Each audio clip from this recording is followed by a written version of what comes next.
ये जो ठगबंधन की सरकार बनी है, ये जो ठगबंधन का सरकार बना है, ये बहुत जल्दी ध्वस्त होने वाली है। नहीं खत्म होने वाली, कांग्रेस आज दोबारा वापस आ रही है।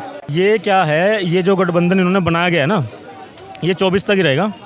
जिस दिन इलेक्शन के रिजल्ट आएंगे, मोदी जी जीत के आ जाएंगे सत्ता में वापस से, उस दिन से फिर से एक दूसरे के बैरी हो जाएंगे। नमस्कार दर्शकों, मैं निक्की इस वक्त मौजूद हूँ दिल्ली के कन्नॉट प्लेस में। तो आज का हमारा मुद्दा है क्या गठबंधन की सरकार कब तक चलने वाली है। तो आइए जानते हैं जनता से। उनके नाम क्या है? मेरा नाम विपिन उपाध्याय स्वामी जी है। कहाँ से आए आप? मैं मिर्जापुर जिला विंध्य क्षेत्र माँ विंध्यवासिनी के पावन धाम मिर्जापुर जिले से हूँ।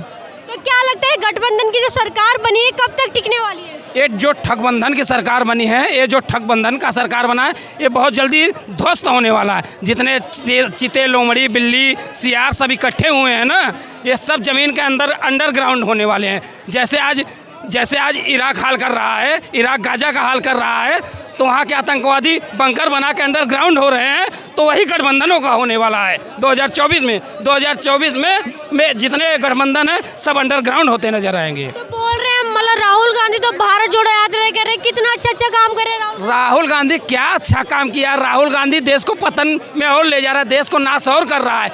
कम से कम राहुल गांधी 10 साल सत्ता में रहा, इसके पहले क्या किया।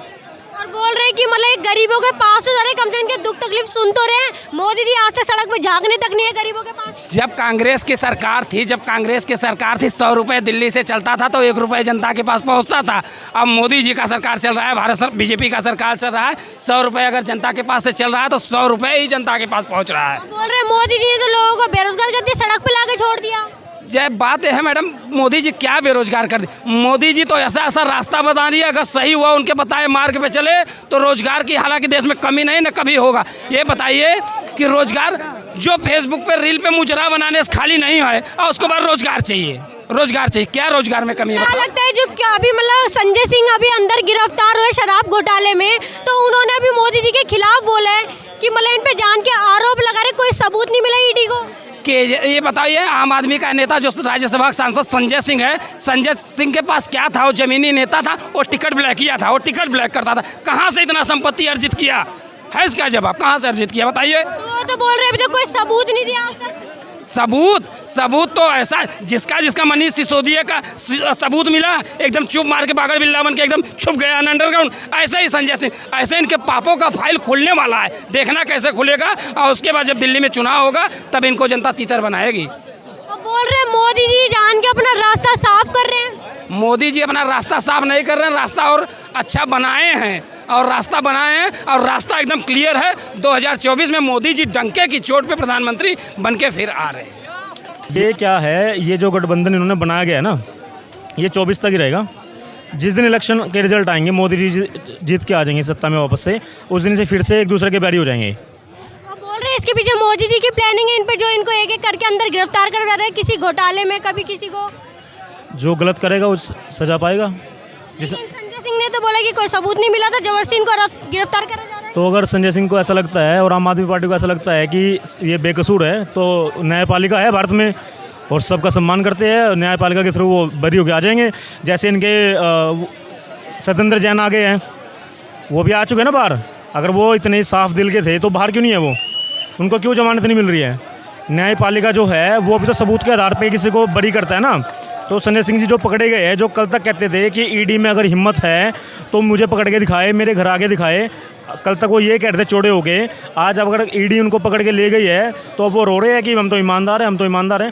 देखिए, जो ईमानदार होगा, सच को कहते हैं साच को आँच नहीं होती। तो अगर ये आपके नेता ईमानदार है तो ये बरी हो जाएंगे, और अगर इन्होंने घोटाले किए हुए हैं तो कानून अपना काम करेगा। लेकिन आप पार्टी के नेता कह रहे हैं कि मतलब एक वही अनोखी पार्टी है जो देश का विकास कर रही है, लोगों को शिक्षा दे रही है। मोदी जी क्या कर रहे हैं, सिर्फ जाति धर्म पे खेल रहे हैं। देखिए, शिक्षा की बात अगर ऐसी है कि इन्होंने किया इतना है, दिखाया इतना है केजरीवाल जी ने।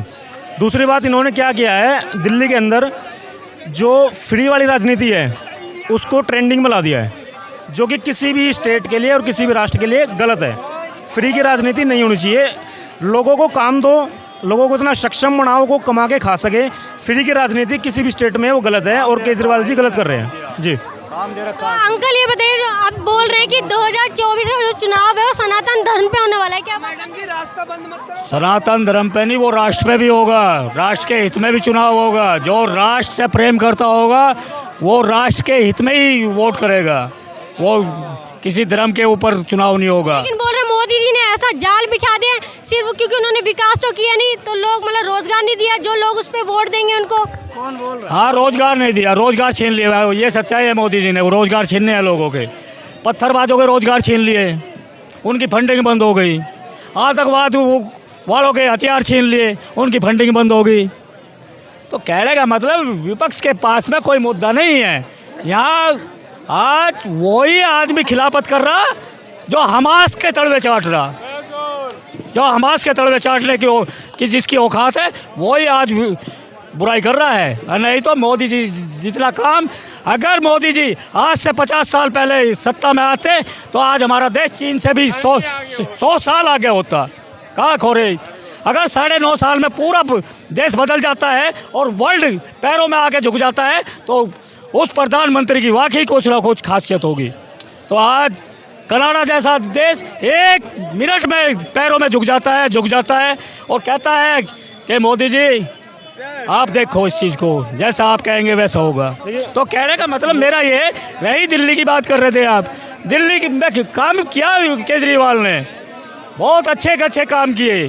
क्या काम करे केजरीवाल? घोटाला, धरातल पे काम नहीं किए, अपनी जेबों के लिए काम करे, अपने परिवार के लिए काम करे, उस गरीब जनता के लिए काम किए जिनके बच्चे आज शराब और गांजा चरस बेच रहे हैं, उनके लिए काम करा। तो ये तो वे भ्रष्ट लोग हैं जिनको कहने की तो दूर की बात है, ऐसा को तो अब से पहले सलाखों के पीछे होना चाहिए था। तो क्या लगता है अगला नंबर अब केजरीवाल को होने वाला है? बहुत जल्द तत्काल में तैयारी है, क्योंकि वहाँ पे एक प्रधानमंत्री की सीट खाली है सेंट्रल जेल में, जो केजरीवाल के लिए खाली है। बहुत जल्दी वो सीट पे ग्रहण होगी, इनको बहुत जल्दी नसीब होगी और दिल्ली की जनता देखती रह जाएगी ये हुआ क्या। क्योंकि दिल्ली की जनता को आज तक केजरीवाल ने लूटा। कैसे लूटा? जैसे ये देखो सामने बंगला बना हुआ है, ये बंगला ऐसे ही नहीं बना। जब दिल्ली की जनता यहाँ कोरोना में अपनी मौत और ज़िंदगी से जूझ रही थी तब ये बंगला बना था, जहाँ 500 से भी अधिक पेड़, जिंदा पेड़ खड़े थे वहाँ, जिसको केजरीवाल ने अपराधी रूप से वे सारे कटवाए और ये बंगला वहाँ बनवाया, जो कि भारत के संविधान के अनुसार जिंदा पेड़ कटवाना एक अपराध है। तो वहाँ 500 से भी अधिक पेड़ कट जाते हैं और दिल्ली की सरकार मुंह पे को सील के बैठ जाती है, कुछ नहीं बोलती। तो ऐसे ही है यहाँ की वे, ये जो 52 करोड़ का सिलसिला है ये पब्लिक का पैसा, पब्लिक के टैक्स का पैसा। केजरीवाल तो कह रहे हैं कि मतलब एक इस देश को सिर्फ एक पढ़ा लिखा इंसान संभाल सकता, पढ़ा लिखा मतलब गवार जो नेता होता वो नहीं संभाल सकता। मोदी जी को मतलब गवार बताया। अच्छा एक बात बताइए, अगर मोदी जी गवार है तो भारत की जनता को ऐसे ही गवार अच्छे हैं, ऐसे लिखे पढ़े चोर अच्छे नहीं लगते हमें, क्योंकि ऐसे भ्रष्टाचारी अच्छे नहीं लगते जो कि आए दिन रोज भ्रष्टाचार करते हैं। क्यों नहीं पड़ी मेरे ऊपर ईडी की जांच? क्यों नहीं सीबीआई मेरे घर पे? क्यों नहीं जनता के पास में आई? लेकिन ईडी ने तो सबूत गई, क्योंकि उन्होंने अपराध किए। लेकिन ईडी ने तो सबूत दिखाए नहीं। जब कोर्ट ने उनसे सबूत मांगे हैं तो ईडी ने सबूत दिखाए नहीं, 2 महीने का समय मांगा है। तो जेल में क्यों है? जनता के बीच में क्यों नहीं आए? जनता सवाल तो पूछेगी इस बात का। भाई जब उन्होंने वे अपराधी नहीं है, कोई सबूत उनके खिलाफ में नहीं है, तो छूटे क्यों नहीं? यहाँ तो 1 सेकंड में बेल होती है। वे जमाने ख़त्म हो चुके जब आदमी रुपये दे के यानी कि घूस दे के बाहर आ जाता था। आज घूस नहीं दी जाती। आज अपराधी के लिए एक चने चबाने के बराबर है। अपराध तो कर लेगा लेकिन उसकी सज़ा काटने के लिए उसका जीवन ख़त्म हो जाएगा। तो क्या लगता है विपक्ष डर गए हैं क्या बीजेपी से? बीजेपी अभी 2 दिन पहले हमारे प्रधानमंत्री सरहद के ऊपर बैठ के पार्वती के मंदिर में धाम पे ये कह के आए हैं क्या, ना हम डरते किसी से और ना हम किसी को डराते, बिल्कुल नहीं डर रहते हैं। तो हम उस देश में रहते हैं जहाँ ऐसे प्रधानमंत्री हमारे, जो कि आज प्रधानमंत्री ने हमें स्वच्छ सा कवच दे रखा है।